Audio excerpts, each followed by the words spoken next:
Eu queria trazer alguns comentaristas aqui para a nossa conversa, Flávia. Um deles é o Sérgio Silva, que está se queixando da gente aqui. O Sérgio, um dos comentários que o Sérgio botou aqui no chat é: cara, o início do meio foi muito promissor, agora ficou muito parecido com 247, DCM, CL, etc. Vivem de Bolsonaro. É um saco, o cara fala de economia e cita Bolsonaro. O Sérgio, você possivelmente não viu o Central Meio de ontem. A gente falou o tempo todo de economia, eu acho que não citamos Bolsonaro uma única vez. Independentemente disso, nós aqui no meio temos um credo particular, que é uma defesa intransigente do regime democrático. E a gente fica de cabelo em pé, no sentido apavorado mesmo da metáfora, com a ideia de que um presidente da República possa ter tentado dar um golpe militar no Brasil em 2022. Então a gente vai citar Bolsonaro sim e muito, porque Bolsonaro é notícia, porque Bolsonaro é importante, porque Bolsonaro representou uma ameaça gravíssima à democracia brasileira e porque Bolsonaro vai ser julgado ao longo do próximo ano, logo depois de ele ter sido denunciado pela Procuradoria-Geral da República.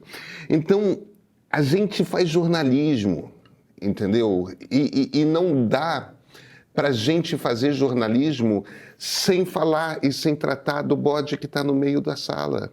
E o bode que está no meio da sala da democracia brasileira é Jair Messias Bolsonaro. Eu queria fazer dois comentários ainda sobre uma troca que teve logo no início do governo, do programa, que o Jean Kirchner reclamou. É o ato falho, né? O Jean Kirchner reclamou que a gente estava falando que o que a gente estava tratando, na verdade, era da democracia burguesa. Ao que o Snow imediatamente se virou e falou: não, é proibido dizer que democracia liberal é democracia burguesa aqui, Jean. Abafa. Snow, não é proibido, não. Democracia liberal é a democracia burguesa. Eu só não acho que a democracia burguesa seja ruim, pelo contrário. Eu só não acho que exista outro tipo de democracia, tá? Agora, o que a gente precisa tratar aqui, entender o que é esse conceito aí de burguesia. Burguesia é o cidadão da cidade. A partir do momento que o mundo começou a ficar urbano, as estruturas de poder e as estruturas da economia começaram a se transformar.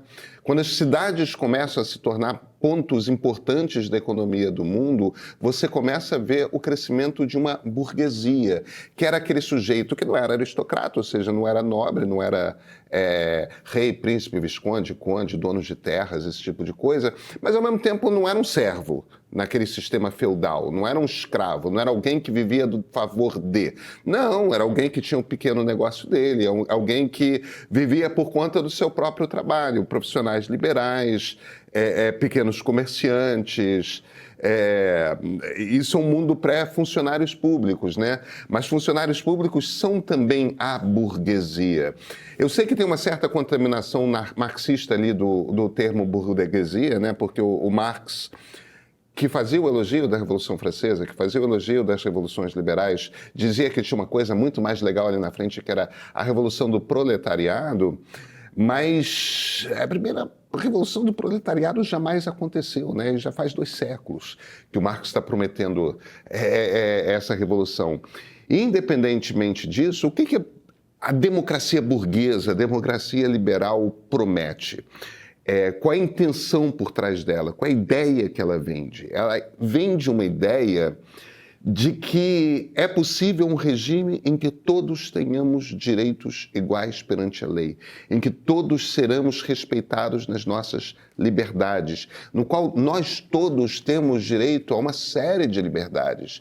E essa ideia, do Locke para cá, ela foi sendo desenvolvida e ampliada. E a gente já incorpora há mais de 1 século e meio, a ideia de que para você ser livre, você tem que ter direito à dignidade. Você tem que ter, você precisa de um Estado que crie um ambiente onde exista igualdade de oportunidades. Portanto, você tem ideias como, por exemplo, a ideia de educação pública, a ideia de um sistema público e universal de atendimento à saúde. Para quê? Para que a dignidade seja garantida a todo mundo, para que as oportunidades possam ser distribuídas a todos pelos seus talentos, pelo aquilo que as pessoas podem vir a ser de melhor, graças ao fato de que você será bem educado, não importa se você nasceu filho de uma pessoa rica ou você nasceu filho de uma pessoa pobre. Não importa o CEP em que você nasceu, não importa qual é a cor da sua pele, não importa qual é a sua religião.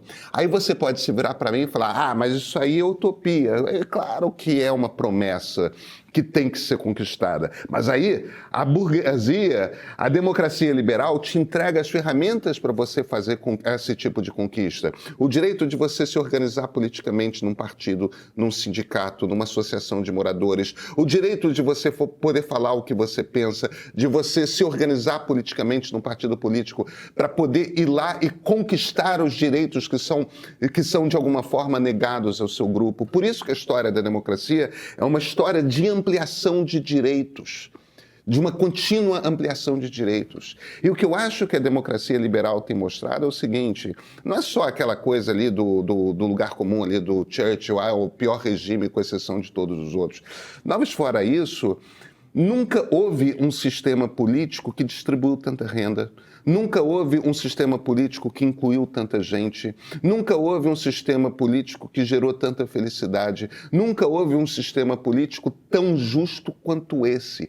Não houve na história um sistema que conseguisse combinar justiça social com liberdade, a liberdade de você poder fazer as suas escolhas, a liberdade de você ser quem você é. Essa é a promessa da democracia. E a democracia te entrega as ferramentas para você conquistar esse tipo de coisa. A gente tem uma democracia perfeita no Brasil? Não, não temos.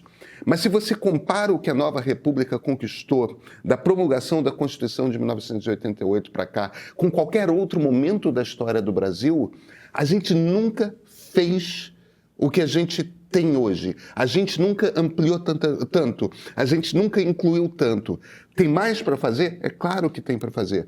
Mas o barato da democracia é que numa democracia a gente consegue, num outro regime a gente não consegue. Então, não tem nenhum problema chamar a democracia liberal de democracia burguesa, é só que ser uma democracia burguesa não é ruim.